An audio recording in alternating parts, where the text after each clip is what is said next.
Allez, c'est parti. Donc, on est avec une interne qui reste dans l'anonymat le plus complet. Pour des questions, normalement, c'est plus. Normalement, elle gère mieux que l'assistant med là. Donc, on est parti. Là, la question, c'est quoi le mécanisme d'action qui fait que les opiacés font vomir? Le mécanisme d'action qui fait que Ouais, les opiacés font vomir. ouais. Euh, je sais pas. T'as l'ondansetron qui est recommandé pour les vomissements induits par la chimiothérapie, mais je sais plus sur quel Ça, c'est quoi récepteur. le mécanisme? Donnant- Je, Histaminergique? Non!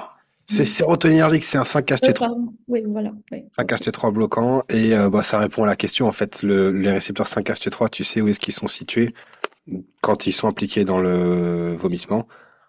Dans le tronc cérébral, le Ouais, bulbe. Mm. à quel niveau? Alors attends, quand tu dis bulbe, moi j'ai midbrain, pons, médula. Le rachis prolongé, le médula prolongé, c'est ça? Ouais. Ouais, c'est ça, c'est la médula. Et en fait, tu as au niveau de la médula l'area postrema, qui est une zone où il n'y Mhm. a pas de blood-brain barrière là. Il n'y a pas de barrière Mhm. hémato-encéphalique et du coup ça passe tout seul.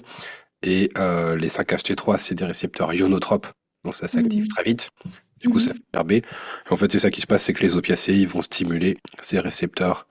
Alors, pas les 5-HT3, mais il y a des récepteurs aux opiacés à cet endroit-là qui donnent la gerbe. Ok. Ok. Mhm. Et puis, c'est tout.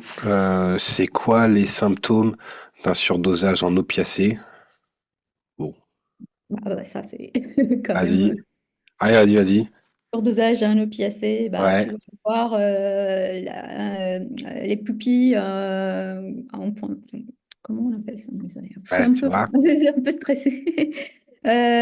Tu vois, moi, Tu vas voir la myose, la myose très serrée. en myosis. Myosis, hein, Tu vois, voilà. moi, mon avis, si tu me demandes de coter jusqu'à 10 devant Mm. 5000 patients, 5000 personnes, devant le président, je compte jusqu'à 10, je me plante pas. Parce que je sais. Si quand tu stresses, tu sais plus trop, c'est que c'est pas maîtrisé. Ça, c'est mon avis. C'est comme mon avis. Les internes me trouvaient con quand je disais ça, donc tu Ouais, seras ça, une c'est de plus. l'anxiété C'est pas très grave. Allez, du coup, il y a myosis et aussi. myosis, tu vas avoir la dépression respiratoire, tu vas avoir euh, tu vas avoir quoi d'autre? Tu vas avoir une constipation, mais ça c'est l'usage chronique. Tu vas pas avoir ça en aigu. Ouais. Et Euh, si t'as de la bave qui sort de la bouche, c'est dû à quoi? Si tu as de la bave qui sort de la bouche, Ouais. ça c'est les récepteurs M1 muscariniques. Je vois pas. Non, lors de de l'overdose aux opiacés. Ah, oui, au relâchement musculaire. Non, en fait, c'est que ça fait un œdème pulmonaire. Quand tu es en surdosage en opiacés, tu as un œdème pulmonaire et en fait, c'est l'exsudat là qui ressort et puis qui finit par remonter dans la trachée et la Hmm, bouche. ok. Bon, en fait, c'est ça. Quand tu prescris, alors là, c'est l'histoire d'un patient, il a un médoc cholinergique qui est le Hmm, bétanécol. Je pense pas qu'on l'ait en France, ça, parce qu'il a des problèmes de rétention urinaire chronique et du coup, il a hmm, un cholinergique. Et tu vas lui prescrire de la rivastigmine. hmm. Et là, il y a un gros warning qui s'affiche sur ton logiciel de prescription. Et du coup, la question, c'est qu'est-ce qu'il va y avoir comme symptôme si tu prescris de la rivastigmine avec quelqu'un qui a un agoniste cholinergique à tropisme vésical. La rivastigmine, c'est un inhibiteur de l'acétylcholinestérase, c'est ça? Ouais, parfait. Donc, tu vas avoir une addition, une suraddition des effets cholinergiques. Ouais. Et du coup, tu vois quoi? Tu vas avoir tout ce qui est dangereux dans ce cas de figure-là, ça va être une procholinergique bradycardie, Ouais. notamment, avec un risque des troubles du rythme, notamment, de ce point de vue-là. Tu vas avoir diarrhée, tu vas avoir hypersialorée, tu vas avoir quoi d'autre? Euh, Ouais, bah ouais, vomissement, Vomissement, lacrymoré, la totale, le tout tableau ça. Ok, cholinergique. parfait. Mm. Eh bah putain, t'es au taquet. Alors attends, ça c'est pété. C'est quelle enzyme qui métabolise la noradrénaline? C'est la Oh, COMT. Comme Ouais, et en intrasynaptique, un anthracine. en intra Ah, neuronal, l'IMAO. pardon. Ouais, et IMAO. laquelle? Je sais jamais si c'est la A ou la B, les deux peut-être. Du coup, c'est que tu prescris pas d'IMAO. Bah si, je Merde. prescris une Nardil. Ah putain, ouais, et ben c'est la MAO A Ah, ok. qui fait Noradré et la MAO B, c'est la dopamine. Ça, c'est Hmm. à faible dose, on est d'accord, une fois que tu augmentes les doses, la sélectivité est perdue. Ok. Et du coup, il y a quoi comme monoamine oxydase inhibiteur qu'on file dans la maladie de Parkinson? C'est les Gilines. Ouais. Et il y a quoi comme IMAO que je peux prescrire moi sans me faire chier à faire une ATU ou je sais pas quel autre truc administratif qui peut. Moclobémide. Ouais, mais ça, c'est quoi le souci? Bah, c'est que ça marche pas trop Ouais, c'est un vrai problème. C'est que c'est. Et pourquoi ça marche pas trop? parce que c'est sélectif et réversible. C'est réversible. Ouais. Ouais, c'est réversible. Et du coup, bah, ça marche moins, donc c'est de la merde. Donc, en fait, moi, si je veux ne pas, si je veux faire autre chose que du Nardil, je suis obligé de mettre de la sélégiline et de monter la dose. Et du coup, Hmm. tu perds ta sélectivité et après, tu arrives sur le même truc, quoi. Hmm. Est-ce que tu sais en quoi c'est métabolisé la sélégiline? Euh, non, je sais pas. Eh ben, en fait et en fait. Ah bon? Ok. Ouais, Ouais. voilà. Donc, t'as l'info, tu feras ce que t'en veux, mais Ouais. Ça doit être voilà. sympa d'être parkinsonien, parce que c'est les Gilines. Bah après c'est le métabolite, hein, c'est compliqué d'eux, mais probablement que c'est pas que le, tu vois, tu peux pas les IMAO ne se valent pas tous, Hmm. ouais, clairement. Ouais, c'est clair. Hmm. Donc autant de faire fluoxétine puis sertraline puis paroxétine, bon je sais pas si c'est très très pertinent, autant de faire un IMAO puis l'autre, ça me paraît Ouais. pas débile. Euh, alors le mec il vient et il a une maladie épileptique qui évolue depuis des plombes et il est sous méthadone à côté de ça. Mhm. Et là, tu sais pas pourquoi, paf, il a une crise convulsive qui ne passe pas. Et du coup, on le met aux urgences et ils lui mettent de la phénitoïne en IV. Mhm. Ok. Il est plus convulsant, mais là, il devient agité, il a mal au bide, il est nauséeux, il a des crampes musculaires et il a les poils qui se dressent là. Euh, Qu'est-ce qui s'est passé? Bah, ça ressemble un peu au tableau de sevrage en opiacé. C'est que, Ouais, d'une manière ou d'une autre, la phénitoïne a dû interagir avec la méthadone, les récepteurs opiacés. Mais ok. je ne sais pas le mécanisme exact, mais le tableau que tu décris, ça me fait penser à ça. Bah putain, et t'es interne en quatrième année? Ouais. C'est ça? Eh ben bordel, vous êtes mieux formé que je l'étais moi. Ok, et ben en fait ouais c'est ça, c'est que la phénitoïne c'est un inducteur Mm. anti costaud et du coup ça t'induit ta méthadone et du coup il fait un sevrage en méthadone quoi. Mm. Et du coup là faut remettre de la méthadone, faut pas augmenter la phénitoïne, je sais pas quoi. Ouais, c'est ça. Tu mets de l'analoxone, qu'est-ce qui va Mm. se passer? Bah, pareil. Ouais, hein, ça va être pire que tout. Mm. Et puis voilà, Parlons du Celincro ou Revia, pareil, pareil, j'ai pareil. entendu parler de ça. Ah comment ça, de quoi? Bah, des patients qui étaient sous traitement de substitution aux opiacés, on leur prescrivait du Celincro ou du Revia pour un trouble de l'usage de l'alcool et ils se retrouvaient aux urgences pour un sevrage, un Ah tableau oui, très précis de sevrage en ouais, opiacés. normalement ça se fait pas trop. Alors c'est pas que c'est dangereux, mais c'est pas très agréable du tout, quoi. Très clairement. Non, non, Ok. c'est Mais désagréable. normalement là, ça fait partie des infos, des trucs de warning où ils disent attention, vous êtes en train de faire une connerie. Mm. Euh, alors là, t'es au centre antipoison. Et t'as la Ouais. famille Tartampion, ils sont allés cueillir des champis et des fruits parce que c'est la saison.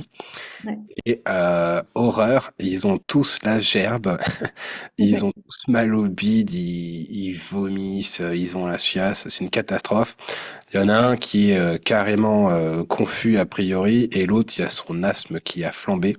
Donc ils Mm. appellent le centre anti-poison et c'est vraiment pas la fête, hein. Et du coup, la question c'est quoi la toxine qu'ils ont prise qui est la plus probable? Bah, ils ont dû prendre quelque chose genre de l'Amanita muscaria, un Ouais, champi c'est ça. Ok, ouais, bah c'est ça, c'est de la muscarine, machin. Alors il y a différents types de champignons, mais Oui. c'est le plus fréquent, hein. Ok, putain, mais en fait c'est trop facile pour toi là, c'est pas bon. C'est quoi le traitement de l'intoxication muscarinique? Tu vas leur donner de l'atropine, Ok, des antagonistes cholinergiques, quoi. ouais, c'est ça, ok. Pourquoi est-ce que tu donnes pas de l'édophronium? Ah, Ouais, je sais pas. l'idofranium. Ça, je sais plus ça. Non, je C'est le sais test plus. au tensilon là, c'est pour voir si quand t'as une myasthénie. Tu vois, Hmm, c'est un cholinésterasique, mais qui agit très brièvement. Et du hmm, coup, tu vois si ta myasthénie s'améliore ou pas. Et du coup, ça te fait le ça. test comme ça, quoi. Test, ouais, c'est ça. Ça remonte. Cinquième Euh, élément. et la pyridostigmine, est-ce que tu vois pourquoi on n'en file pas dans la maladie d'Alzheimer, par exemple? Barrière hémato-encéphalique, je Ouais, sais c'est pas. ça, ça passe pas à la VHE. Hmm. Bah putain, ok. Ça marche.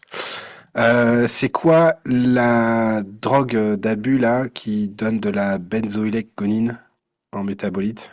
Qui donne de là? La benzoylgonine. Benzoylgonine. Benzoïlconine. Ouais, C'est cocaïne? ouais, en urinaire là. On est Hmm, d'accord. Ok. hmm. Facile. Bon, ça attends, tu vas rouler sur le truc. C'est quoi comme substance qui a l'effet antiémétique le plus faible là, entre les dopamines bloquants, les 5-HT3 antagonistes et la marijuana? L'effet antiémétique le plus Ouais, faible? le plus faible. Ouais. La marijuana, je dirais ça. Ouais, Hmm. ouais, bah ouais, c'est ça, hein. C'est même pas le problème de la marijuana en C'est tant plutôt le qu'anti-nauséeux. contraire, ça, en effet, ça peut faire gerber. Bah, ça peut faire gerber aussi. Alors après, tu vois, la Ketia, c'est anti-émétique, mais tu as 10% de gens qui ont la nausée avec, hein. Mais Ouais. en tout cas, ce qui est sûr, c'est que quand ça marche, l'effet de taille de la marijuana en anti-émétique, là, bah, c'est pas terrible, quoi. Donc c'est Hmm. même pas une question de ce que on est d'accord pour s'en servir en psychiatrie ou pas, c'est Hmm. juste que ça marche pas de ouf, quoi. Hmm. Ça marche pas de ouf. Qu'est-ce qui fait que la kétiapine, le risque d'effets secondaires extrapyramidaux est faible? Son action sur d'antipsychotique atypique sur les récepteurs 5-HT2A. Ouais, et aussi, euh, et aussi, je sais pas, sélectivité, c'est sur les circuits, ça agit non, moins c'est sur qu'en les fait, sur circuits. les récepteurs D2, l'affinité de la kétiapine, elle est très faible. Ouais, Donc, bah oui, c'est plus les 5-HT2A ouais, qui. c'est ça, mais tu vois, là, par exemple, l'olanzapine, c'est l'affinité sur les D2, elle est plus que raisonnable. En fait, la kétiapine, c'est un peu kiff-kiff avec la cloza. Ouais. L'affinité, elle est très faible. Tu peux charger la mule, t'arrives pas à dépasser 60% d'occupation. Et en fait, il y a une activité alpha bloquante sous kétiapine qui est considérable. Les premiers jours, tu te lèves, tu t'es moins frais. Et ça va te faire diminuer tes signes d'acathisie. Ok. Ah oui, ok, bon, oui, c'est pour ça Notamment, que c'est ça.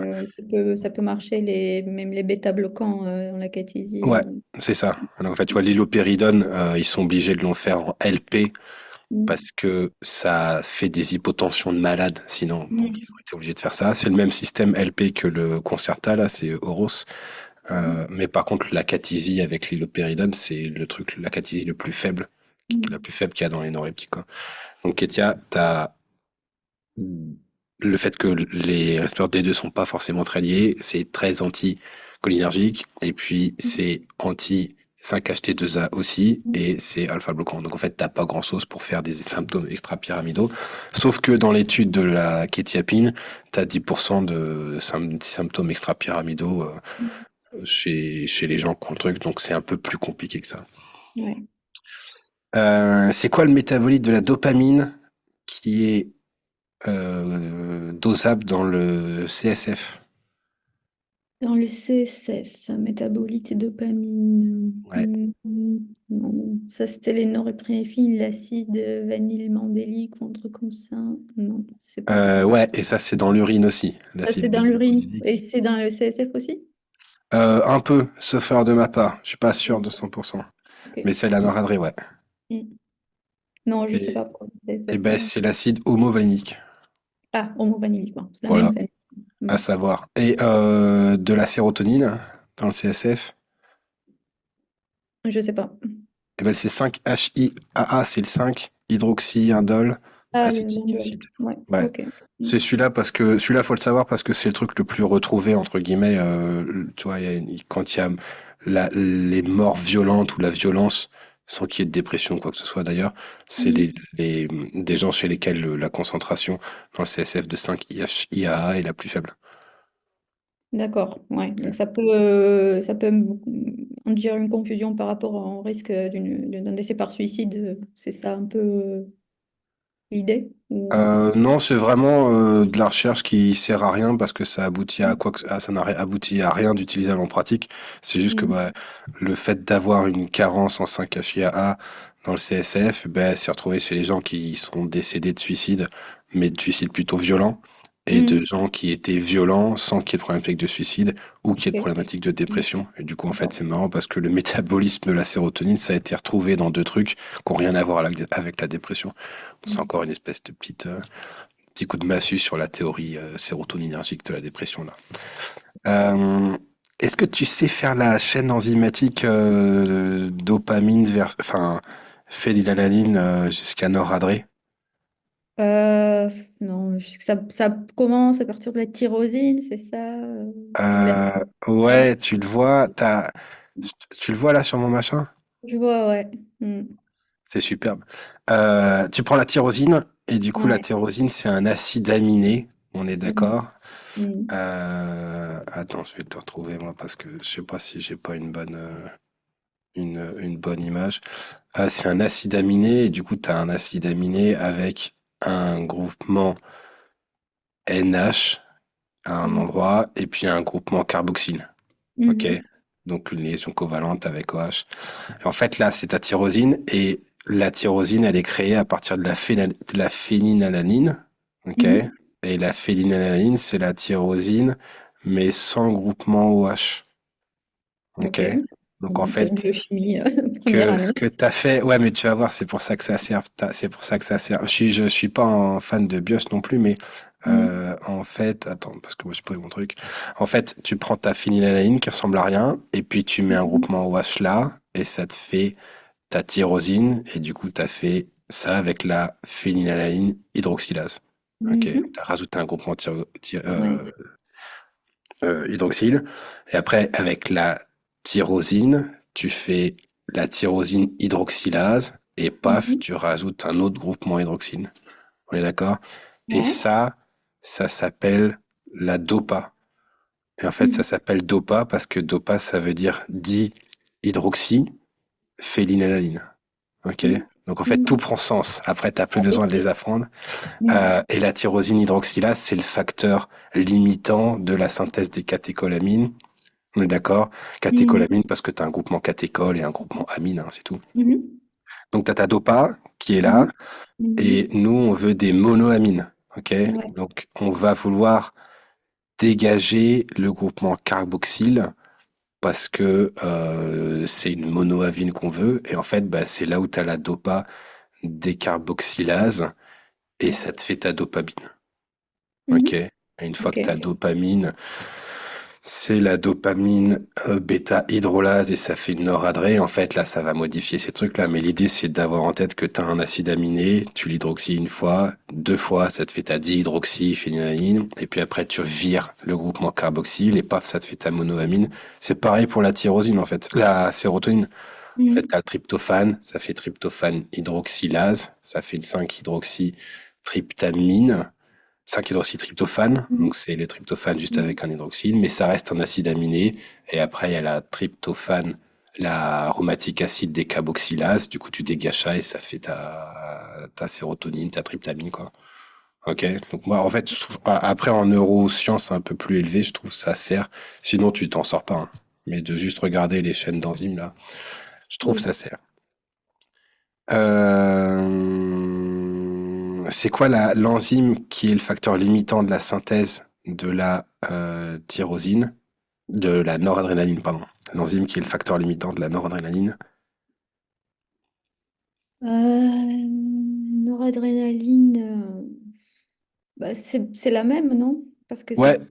Et du coup, mm, c'est synthétisé aussi à partir de la dopamine. ouais, on est d'accord, t'as dopamine, et puis Mm. après, t'as ta noradré avec dopa décarboxylase, Mm. et puis après, t'as ton adrénaline avec ta 5-hydroxyméthyltransférase. Là, t'as juste un groupement méthyle, en fait. Entre la noradré et l'adrénaline, t'as juste un groupement méthyle qui se rapproche. Mais du coup, c'est dopamine, noradré et adré, c'est des catécholamines. Et du coup, Mm. pour les trois, l'enzyme qui est le facteur limitant, c'est la tyrosine hydroxylase. Mm. Ok. Les D1 et les D2 récepteurs, c'est quoi la différence entre les deux en termes de second messager? Des deux, c'est un récepteur couplé aux protéines G, normalement, donc c'est censé avoir l'AMP cyclique. Est-ce que je dis des bêtises ou pas? Ouais, non, c'est ça, c'est bon. Et les D1, je sais plus. Eh ben, c'est pareil, c'est juste que les D1, ils augmentent la synthèse d'AMP cyclique Hmm. et les D2, ils diminuent la synthèse d'AMP cyclique. Ah, Et c'est tout. Mais ok. ils sont tous liés aux protéines G, ils sont tous métabotropes. Hmm.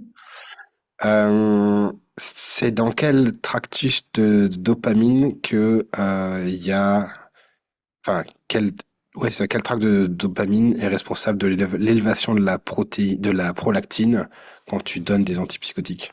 Ah, tubéro-infundibulaire, Ok. Et avant. les autres, tu les connais? Ouais, j'imagine. Bah oui, nigrostrié, t'as mésocortical, quoi d'autre, hein? Mésocortical, nigrostrié, tubéro-infundibulaire. Oui, Ouais, ah, il en j'en manque ai un. vu deux, il me semble. Il y en Une, a au moins un. ouais. Attends. Thalamo-cortical. Euh, Ouais, mais celui-là, il sert pas trop. Ouais, en fait, t'as ouais. bourriné le stal, en fait. Ouais. Ouais, ouais, ok. Ouais, donc celui-là, il est là. Celui-là, il sert dans le fait qu'il peut y avoir un syndrome malin des neuroleptiques et qu'il y a des récepteurs dopaminergiques au niveau du thalamus, mais ouais, ok. Et il manque le plus important, c'est cette région qui est imputée dans les éléments psychotiques Ah, le de ce mésolimbique. circuit-là. Ouais, c'est ça, d'accord. Oui, Ok. c'était mon. Et mésolimbique, c'est où que au niveau du tronc cérébral que il y a le début de l'ère du tractus mésolimbique. Mésolimbique, ça doit être l'aire tegmentale ventrale. Ok. Et c'est où le tegmentum au niveau du midbrain? Au niveau du midbrain, c'est le mésencéphale. Alors en fait ouais, ça c'est le nom français, excuse-moi, mais Ouais. dans le midbrain, t'as le tegmentum et t'as le tectum. Je sais pas Ouais. si tu vois la diff. Ouais, ouais, je vois un peu. C'est bon, c'est une neuroanatomie, ça avoisine le cérébellum, non? Bah, il y en a un qui est ventral et l'autre qui est plus dorsal, et du coup le tectum il est plus proche du cervelet, ouais. Ouais. Ok. Eh bah putain, t'es une machine de guerre. Non, mais c'est vrai, je suis désolé. J'arrête d'insister. C'est lequel le site où il y a la conversion de la noradré en adrénaline qui se fait? Le À site, quel endroit? bah, c'est en intracellulaire, non? C'est pas Ah ouais, dans le corps, excuse-moi. dans le corps, ouais. Ouais. C'est à quel endroit dans le corps est-ce qu'il y a la conversion qui se fait? De la noradré à l'adré? Euh, Attends, c'était stocké dans les vésicules, du coup, et après, Ouais, il y mais avait une au-delà du enzyme. neurone, etc., dans quel est-ce que c'est dans la rate, les reins Ah, dans le... Non, mais c'est dans le cerveau, c'est toujours dans le cerveau, le fameux locus ceruleus. Eh ben non, c'est la la surrénale qui fait ça. De Ah noradré oui, vers adré, c'est au niveau de la surrénale. oui, c'était D'accord. l'adresse, oui, c'est Ouais, vrai. il n'y a pas y a pas d'adré dans le cerveau, Mm. normalement. Et le site de synthèse de enfin, l'endroit où il y a le plus de neurones noradrénergiques au niveau du tronc cérébral, c'est, Oui, le cous ceruleus. ouais. Pourquoi Mm. c'est Cérulus? C'est au bas. Ça vient en ceruleus, ça veut dire bleu, cérulin en Ouais, latin. c'est ça. Oh là C'est là. la coloration histochimique, je sais pas. Ok, ouais, c'est ça. Mm. Pop, pop, pop. L'endroit où il y a la production de la sérotonine principale dans le corps, tu sais où C'est c'est? dans le tract digestif, hein, c'est dans Ouais, le système ok. digestif. Ouais. Et dans le cerveau? Bah, pour moi, ça se produit pas dans le cerveau. Ah, si, si, si. Le rafé. Ouais, ok. Et puis il y en a d'autres, mais dans le cerveau, c'est principalement c'est ça là. Mm. Et l'endroit où il y a les noyaux cholinergiques dans le cerveau? Le noyau cholinergique dans le cerveau. Thalamus? Non? Non. Non, non, je sais Ah, plus. je t'ai eu. Tu m'as... C'est le basal forebrain, on est d'accord? Ah Donc oui, c'est un petit d'accord. peu avant, tu vois, t'es là, t'es Mm. Jack. Ouais. Et après, t'en as qui sont au niveau du tronc cérébral. Et là, Mm. tu as l'artérodorsal nucléi et le pédonculopontine nucléi, là. Ok, donc en fait, on a deux. On a deux. Ok. Ok. Et le locus ceruleus, là, est-ce que ça part vers le haut, vers le cerveau, ou est-ce que ça part vers le bas, avec la moelle épinière? Pour moi, ça part vers le haut. Eh ben non, il y a les deux. Ça part vers le bas aussi. La noradresse, ça part vers le bas. Oui, C'est forcément, si on synthétise de d'accord. l'adrénaline dans la, ouais, dans Alors la clairement, surrénale. et en fait, c'est pour ça que tu mets de la duloxétine, parce que c'est antalgique, moi, je ne vais pas se lancer, mais parce que tu vas augmenter le signal de cette voie noradrénergique descendante qui a un effet antalgique central. Ok. Ok, tu suis. Mhm. Ok, ça on s'en fout. C'est quoi qui... Ah, et c'est quoi la différence entre le syndrome de Lambert-Eaton et la myasthénie? Non, ça remonte, je sais plus. Non, Ah, putain, ça, c'est pas ça, de la c'est psychiatrie, ça? C'est un pas de la petit peu psychiatrie. plus costaud. Moi, la myasthénie, ça m'a servi. Alors, Lambert-Eaton, honnêtement, ça m'a pas servi.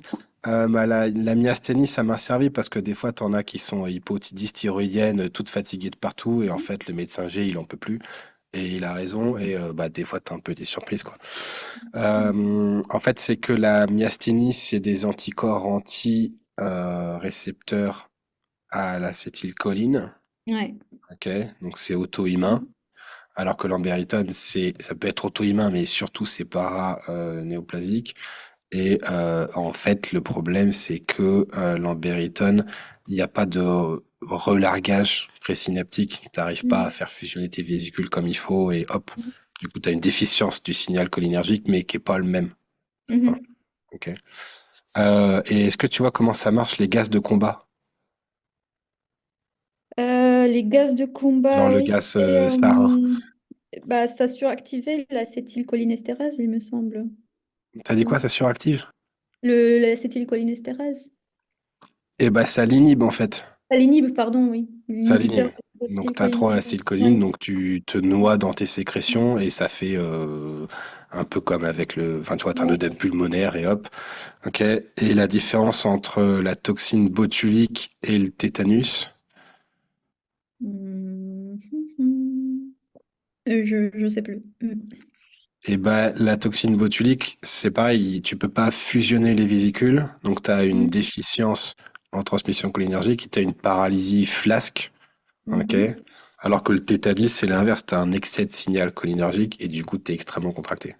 Ah, ouais. Ok. C'est l'équivalent de la dystonie. Alors, c'est pas le même mécanisme derrière, hein, mais c'est le même truc. Ça fait quoi quand le GABA il se lie au récepteur GABA-A? Bon, ça. Quoi, ça fait un effet d'agoniste complet, non? Non. Tu connais quoi comme. Moi, je pense qu'on sait pas du monde. Tu connais quoi comme benzo? Bah, les pinceaux, Valium, Xanax, c'est la Ouais, totale, quoi. diazépam. Vraiment Et du l'effet coup, thérapeutique ou... non, juste au plan réceptologie primaire, tu vois. Qu'est-ce qui se passe quand il se lie au GABA, quoi. Ah oui, quand il se lie au GABA. Ah, bah, Ouais, ah oui, c'est l'influx des ions de chlore, c'est ça, dans la ouais, cellule? Ouais. sûr, ouais, ok. Et ça se lie au même niveau que le GABA ou pas? Les benzos? Et les benzos, Ouais. non, c'est sur le site de le MAP, modulateur allostérique Alors en fait, il positif. n'y a pas de site map. C'est vu que ça se lie pas au même endroit, on dit que Hmm. c'est un modulateur allostérique par rapport Hmm. à quelque chose de compétitif, tu vois. Et après, vu que c'est positif, on dit que c'est positif, donc c'est positive allostérique modulator. Hmm. En fait, c'est ça qui se passe, mais il n'y a pas de lieu en soi pour se lier à ça. Oui. Ça se lie Hmm. à un autre site que l'alcool ou que les barbituriques ou je sais pas quoi. Mais Hmm. effectivement, tu vois, tu as ton canal chlore et elles vont se lier à différents endroits. Et donc, en fait, c'est ça, ouais, c'est le canal chlore qui s'ouvre, le chlore qui rentre dans la Hmm. cellule et du coup qui hyperpolarise. Hmm. Et il hyperpolarise jusqu'à l'état d'équilibre du Hmm. chlore. En fait, tu peux calculer, on va pas faire ça là, mais tu peux calculer en fonction des concentrations des ions d'un côté et de l'autre de la membrane. La membrane, quand elle va devenir perméable au chlore, ce qui est le cas quand le canal s'ouvre, quel va être le potentiel d'action que tu retrouves. Ouais. Mhm. Donc, il est plus bas que le potentiel d'action de repos de la membrane, qui est Bah de oui. potentiel de repos qui est de combien? Moins 0,7, je dis des conneries peut-être, je sais C'est plus. moins 0,70 millivolts, sauf Oh, erreur de ma part. ouais, Je ouais, sais plus si non? c'est 70 ou 0,70. Eh ben putain de merde, ça y est, je vais me Non, poser c'est ça. une catastrophe. Bon bah je regarderai, mais en gros quand il s'ouvre et quand t'as les canaux sodiques qui s'ouvrent par exemple, ben en fait t'atteins juste l'état d'équilibre du sodium, puis du potassium, puis du calcium, etc. Ok, ça te va? Donc ouais, c'est 70 millivolts ou 0,07 machin, donc Ah c'est oui, c'est bien c'est plus. 70, hein. Ouais, c'est ça. Ok. Ok. À quoi ça sert la glycine? Je peux lire à quoi ça sert la glycine dans le style en fait, parce que je pense qu'on en est là. Non, non, non, la glycine, c'est un lien avec le fonctionnement du glutamate, ça. Ouais, Ça aide au bon fonctionnement du récepteur NMDA, du ouais, glutamate. parce que, Bah, parce que tu as besoin de la glycine pour que le canot ionique, les canaux ioniques s'ouvrent, non? C'est ouais, ça. Ouais. t'as besoin de glycine ou alors de quoi d'autre? Sérine, Ouais, de L ou D? des, Ok, oh là là, parce que tu peux transformer ta sérine avec quoi? L bah, à D, trans- c'est quoi?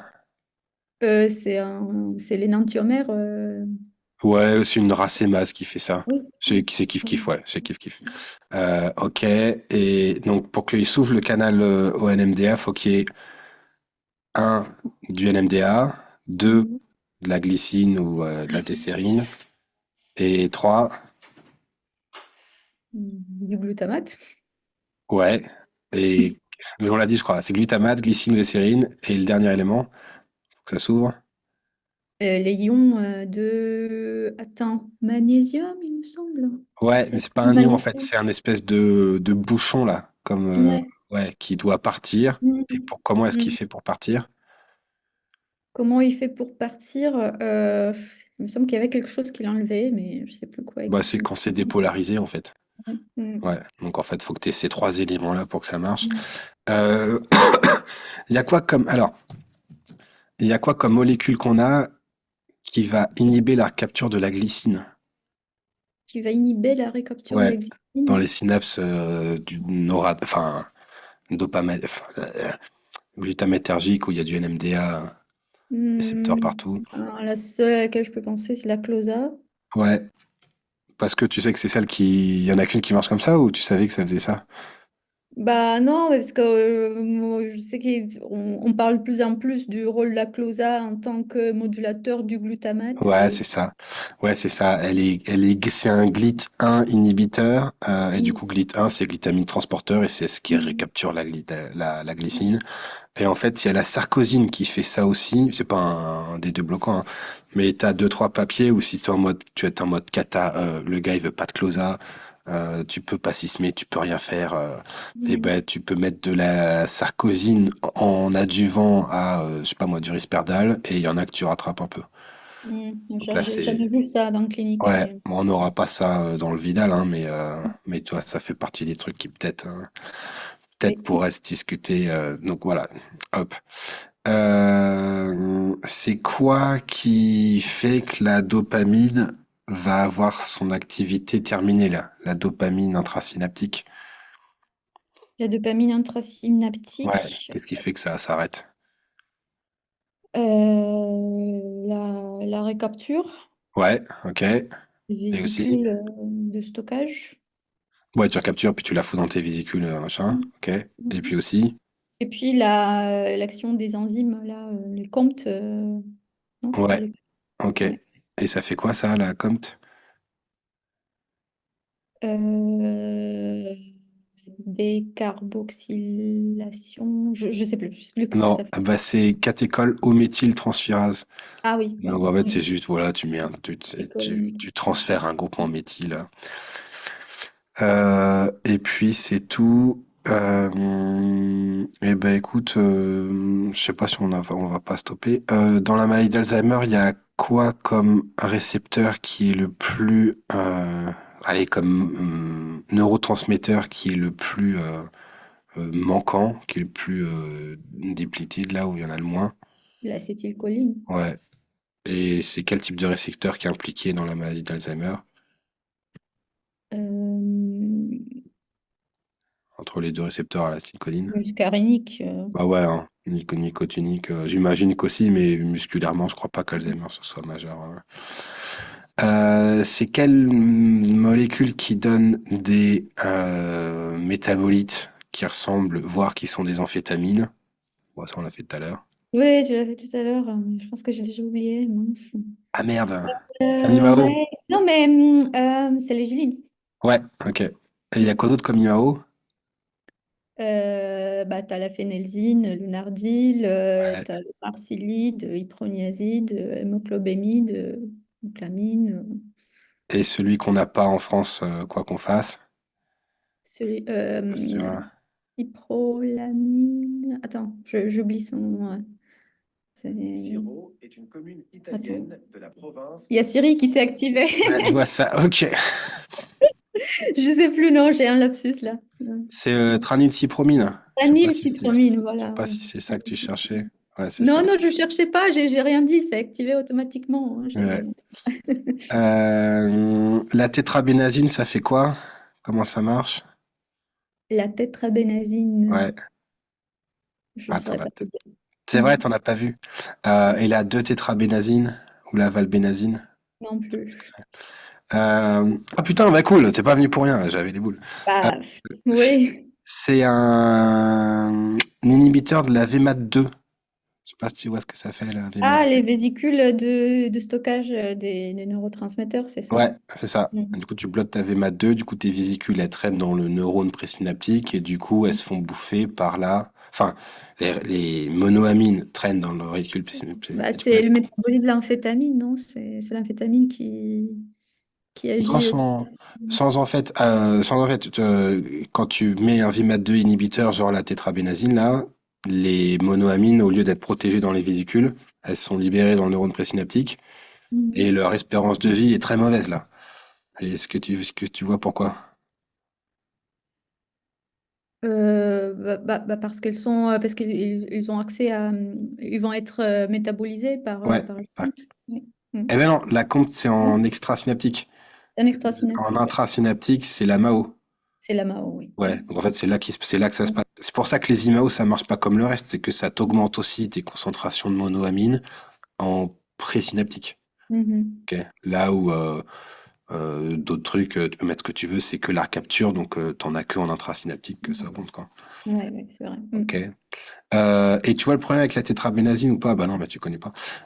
En fait, c'est un inhibiteur de la VMAT2. La première inhibiteur de la VMAT, c'était la réserpine. Mhm. Et en fait, t'as plus de dopamine qui traîne, tu vois. Je veux dire, Mhm. c'est une cata, donc c'est dépressogène, la réserpine. Mhm. La Ouais. tétrabénazine, c'est pas bon parce que la demi-vie est trop brève et en fait, tu t'en sers lors des dyskinésies, des mouvements choréiques dans la maladie de Huntington. Mais sur le plan psychiatrique, la tolérance est pourrie. Et en fait, ils ont fait une deutérisation de la tétrabénazine. C'est juste que tu rajoutes un atome de deutérium dessus Mhm. qui a des liaisons qui mettent des plombes à péter et du coup, ça t'augmente la demi-vie. Et du coup, en Ok. fait, c'est juste ça. Donc, en fait, c'est là où moi, je pense que la France, c'est pas sérieux, c'est que euh, 25% des gens vont avoir des dyskinésies tardives avec les neuroleptiques de seconde génération. Mhm. Voilà, c'est comme ça, hein, c'est pas Ouais. grave, mais c'est comme ça. Et quand tu auras ces effets secondaires là, bah, tu peux aller te faire foutre, il n'y a pas de solution, il n'y a rien qu'à Mhm. la MM dans le Mhm. pays. C'est Donc, réversible en plus. bah alors pas toujours irréversible, mais c'est vrai que, enfin voilà, tu vois, je pense que c'est bien que les gens soient informés Mhm. et malheureusement c'est pas trop le cas. Mhm. Ok, et ben écoute, allez si peut-être quand tu trouves des anticorps anti-NMDA, Mhm. ah t'as une femme, elle a une présentation Ouais. chelou, c'est pas possible, elle fait des myocloniques, tu vois. Tu trouves des anticorps en NMDA, c'est quoi la maladie physique la plus fréquente que tu retrouves? L'encéphalite auto-immune. Ouais, et les Mhm. anticorps NMDA, ils viennent de quoi? Il y a une association avec le tératome, c'est Ouais, ça. d'où? Ouais. Et en fait, les anticorps sont fabriqués parce que la structure de ces cellules tumorales ressemble à la structure des cellules cérébrales. Ouais, Donc, ça. Et c'est quel tératome de quelle partie du corps? l'ovaire. Ouais, ok. Bon, bah écoute, si on fait ça, faudra faire plus dur, hein.